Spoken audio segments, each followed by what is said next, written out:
میرے انتہائی واجب الاحترام سامعین اعظم،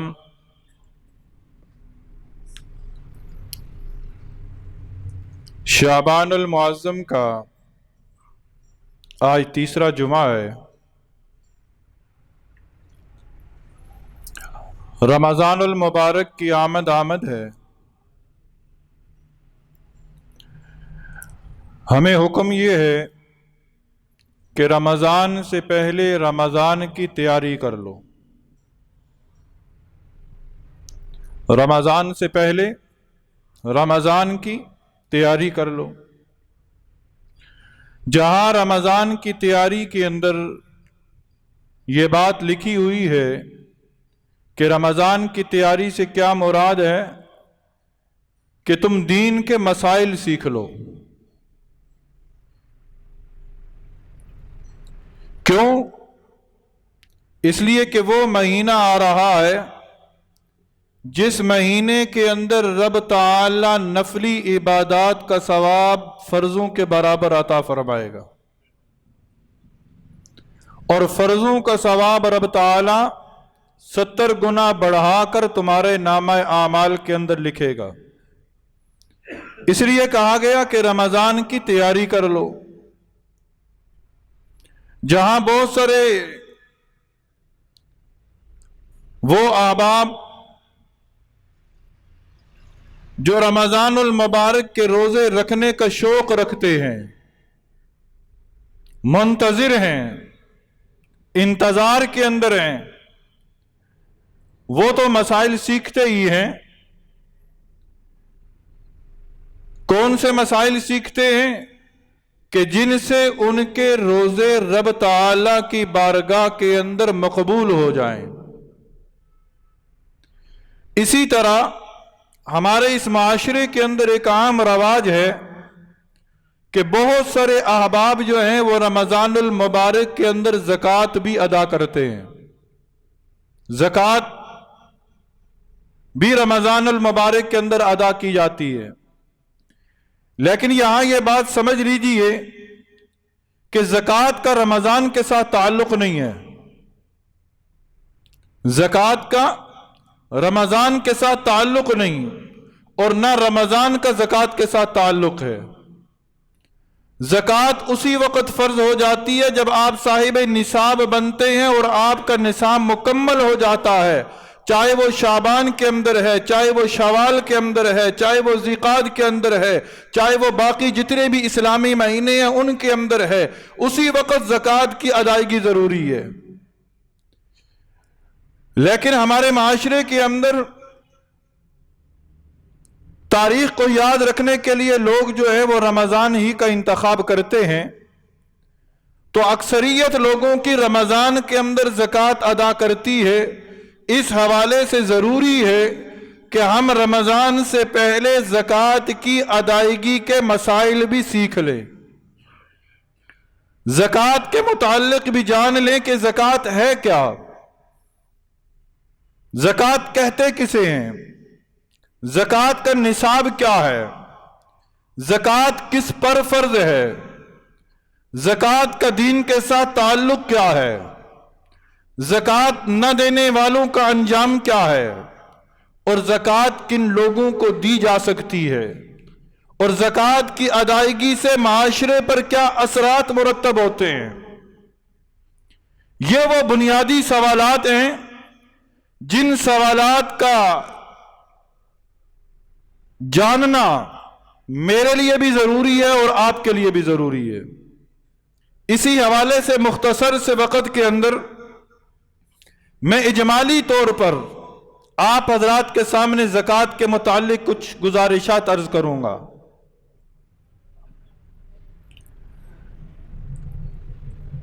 آج صرف اور صرف مسائل کا مذاکرہ ہے، مسائل کا مذاکرہ تاکہ ہمیں مسائل کا علم ہو سکے۔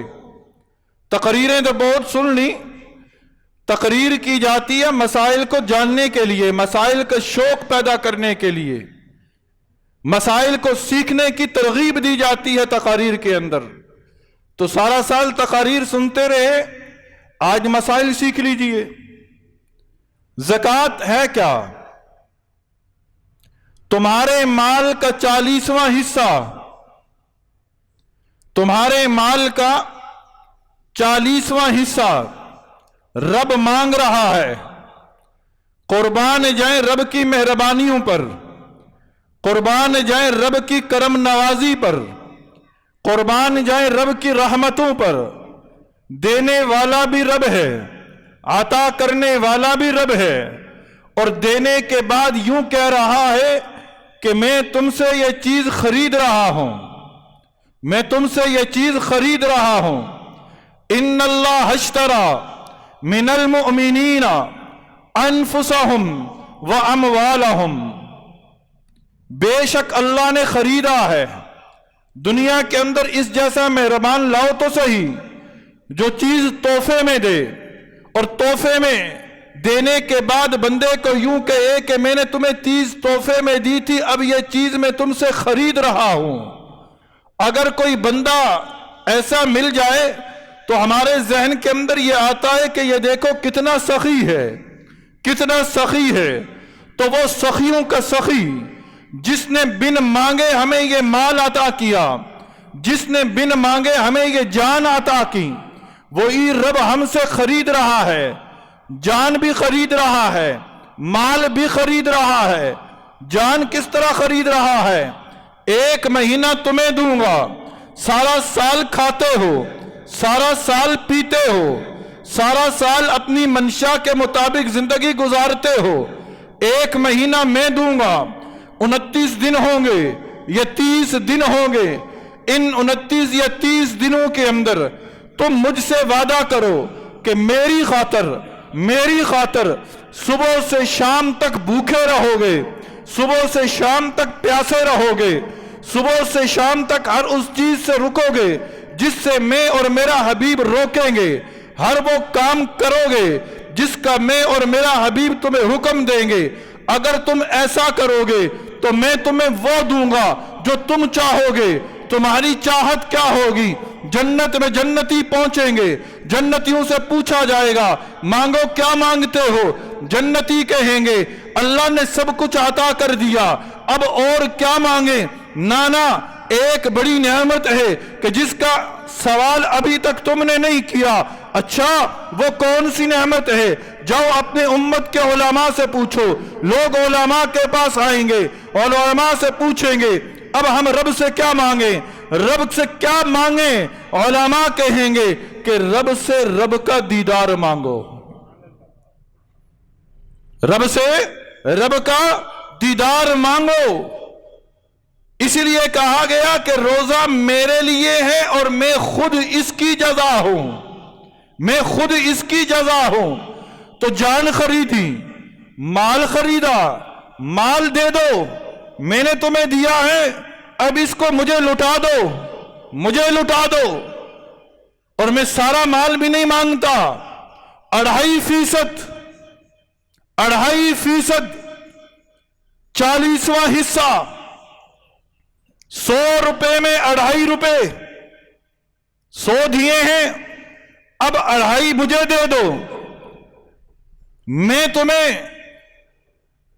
لوٹاؤں گا پھر اپنی شان کے مطابق۔ یہ نہیں میں لے کے رکھ لوں گا، نہیں، میں تمہیں لوٹاؤں گا، میں تمہیں لوٹاؤں گا۔ کیسے لوٹاؤں گا؟ جب پہلی بار بن مانگے دیا ہے اور پھر تجھ سے لیا ہے، اور جب تو نے مجھے دے دیا تو پھر ذرا چشم تصور کے اندر لے کر تو آ کہ جب میں تجھے لوٹاؤں گا تو اس کی شان کیسی ہوگی۔ جب میں تجھے لوٹاؤں گا اس کی شان کیسی ہوگی۔ اور پھر یاد رکھنا رب کہہ رہے میں اپنے لیے بھی نہیں مانگ رہا، میں اپنے لیے نہیں مانگتا، مجھے کس چیز کی ضرورت ہے؟ میں تو کسی کا محتاج نہیں، میں تو وحدہ لا شریک ہوں، میں تو وحدہ لا شریک ہوں۔ حدیث قدسی ہے، کل قیامت کا دن ہوگا، رب تعالیٰ ایک بندے کو کھڑا کرے گا۔ بندے کھڑا ہو جا، جی رب دنیا کے اندر میں بیمار تھا، تو نے میری عیادت کیوں نہیں کی؟ یہ رب تعالیٰ کل قیامت کے دن سوال کرے گا. بندہ کہے گا مولا کائنات تیری ذات تو وہ ہے جسے بیماری آ نہیں سکتی، جسے بیماری آئے گی وہ محتاج ہوگا، اور جو محتاج ہوگا وہ خدا ہو نہیں سکتا. اے اللہ تو بیماری سے پاک ہے، تجھے کیسی بیماری؟ رب تعالیٰ جواب دیں گے اے میرے بندے میرا فلاں بندہ بیمار تھا، تو اگر اس کی عیادت کر لیتا تو مجھے اس کے پاس پاتا. میں بھوکا تھا تو نے کھانا کیوں نہیں کھلایا؟ میں پیاسا تھا تو نے پانی کیوں نہیں پلایا؟ میں بے لباس تھا تو نے مجھے لباس کیوں نہیں پہنایا؟ بندہ کہے گا اے اللہ تو ان چیزوں سے پاک ہے. رب جواب دے گا اگر میرا فلاں بندہ بھوکا تھا، فلاں پیاسا تھا، فلاں بے لباس تھا، اگر تو اسے کھانا کھلاتا، پانی پلاتا، لباس پہناتا تو مجھے اس کے پاس پاتا. رب کہہ رہا میں اپنے لیے نہیں مانگتا، میں اپنے لیے نہیں مانگتا بلکہ میں اپنے بندوں کے لیے مانگتا ہوں، میں اپنی مخلوق کے لیے مانگتا ہوں، میں اپنے بندوں کے لیے، ان بندوں کے لیے جو کمزور ہیں، جو ضعیف ہیں، جو مسکین ہیں، جو بے آسرا ہیں، جو بے بس ہیں، جو مفلسی کے اندر ہیں، جن کے گھروں کے اندر فقر نے ڈیرے ڈال رکھے ہیں، میں ان کے لیے مانگتا ہوں. ان کے لیے دے دو، ان کے لیے دے دو. اور ایک بندہ جسے رب نے عطا کیا، جب اس کے پاس مال آیا اور مال آنے کے بعد وہ کہتا ہے یہ میری محنت کا نتیجہ ہے، میں ان غرباء کو کیوں دوں، میں ان مساکین کو کیوں دوں؟ سنو اور اس بات کو پلے باندھ لیجئے گا، ذہن نشین رکھ لیجئے گا، اور ان لوگوں تک اس پیغام کو پہنچائیے گا جو زکوٰۃ کے مال پر سانپ بن کر بیٹھے ہیں. نبی صلی اللہ علیہ وسلم کے پاس ایک شخص آیا، آ کر کہا اے اللہ کے نبی محتاج ہوں، محتاج ہوں، دعا فرمائیں اللہ غنی کر دے، اللہ غنی کر دے. اب نبی جس کے لیے دعا مانگے، نبی صلی اللہ علیہ وسلم نے دعا مانگی اے اللہ اسے غنی کر دے. جب وہ غنی ہو گیا، مال مویشی آ گئے، مال و دولت آ گئی، صاحب ثروت ہو گیا، پتہ چلا وہ محتاج شخص غنی ہو گیا ہے، مال و دولت پاس آ گئی ہے. نبی صلی اللہ علیہ وسلم نے قاصد بھیجا، جاؤ اس کے پاس یوں جاؤ، میرا پیغام لے کر جاؤ، اور اسے کہو کہ جو مال تجھے رب نے دیا ہے اس مال میں سے اللہ کا حصہ نکال دو، زکوٰۃ نکالو. قاصد اس کے پاس پہنچا، قاصد اس کے پاس پہنچا، اس نے کہا کہ تیرے پاس مال ہے. اس نے جواباً کیا کہا کہ یہ مال میری محنت کا نتیجہ ہے،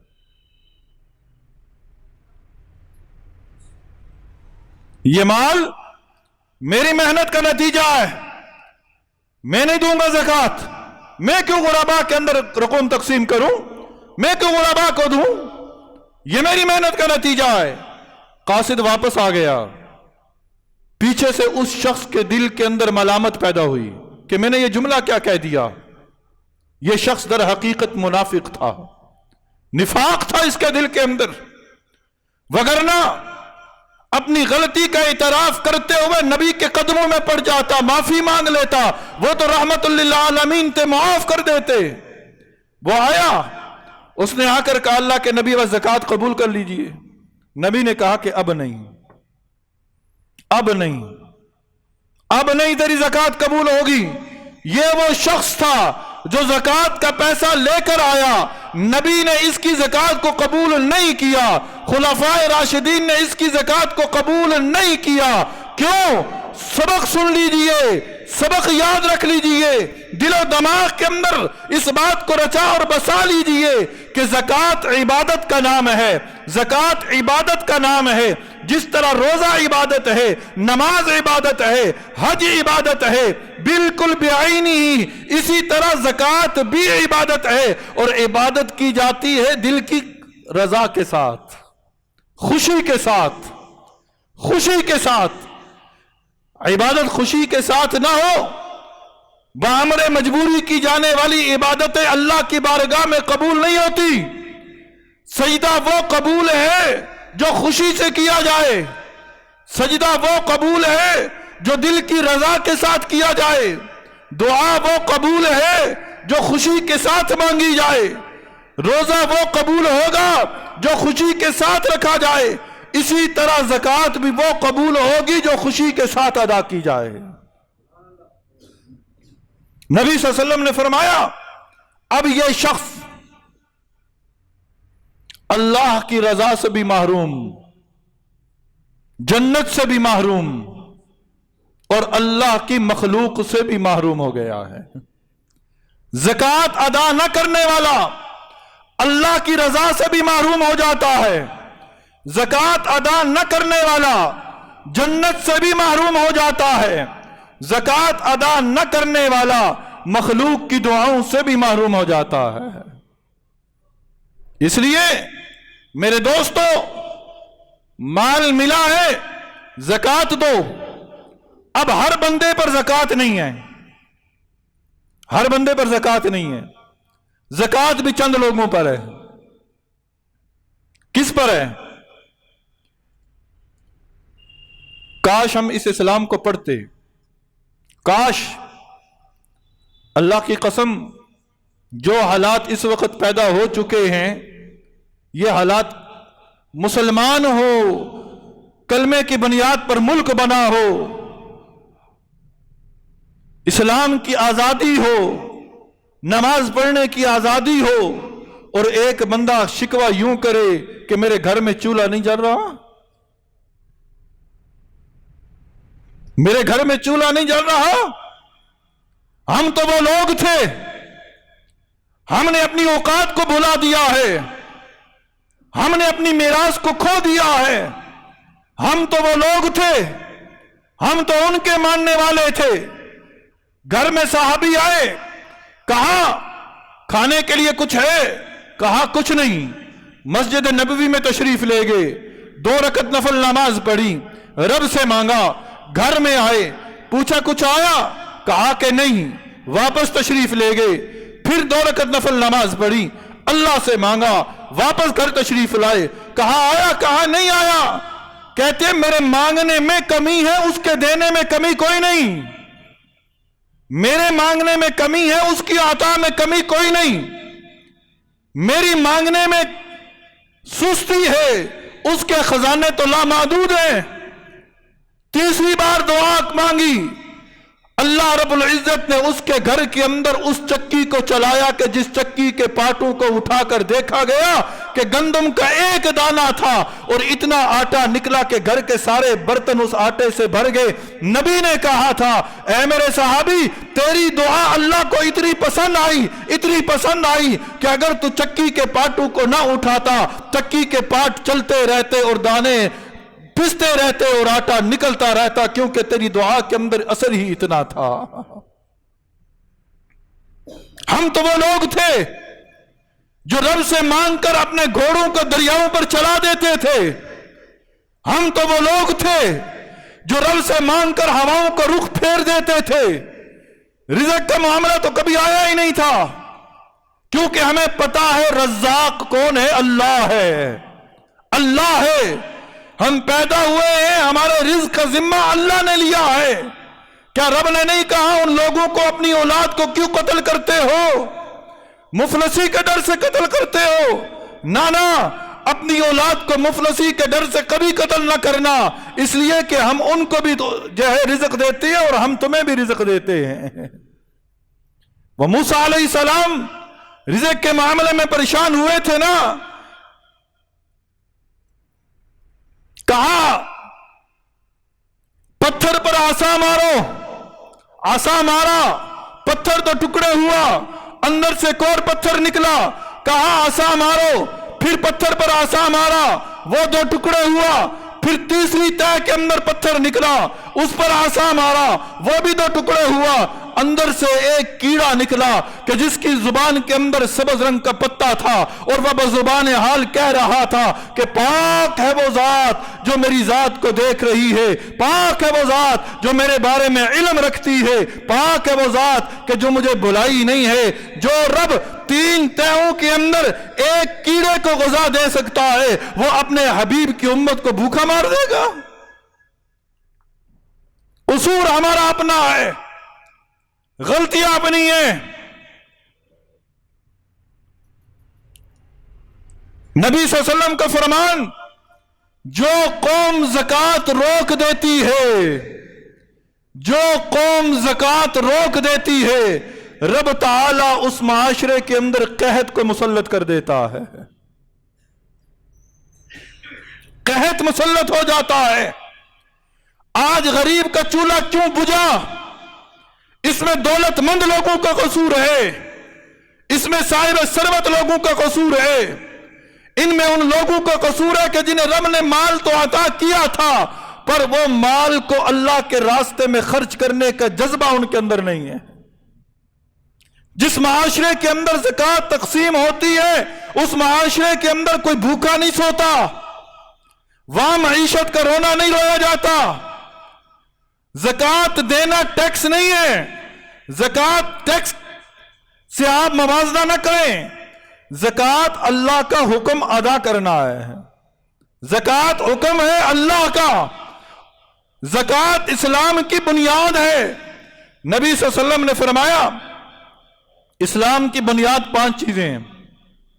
جس نے یوں کہا اشہد ان لا الہ الا اللہ، کہ میں گواہی دیتا ہوں اللہ ایک ہے، اب اسے چاہیے وَإِقَامِ الصَّلَاةِ، نماز قائم کرے، وَإِيتَاءِ الزَّكَاةِ، زکوٰۃ ادا کرے،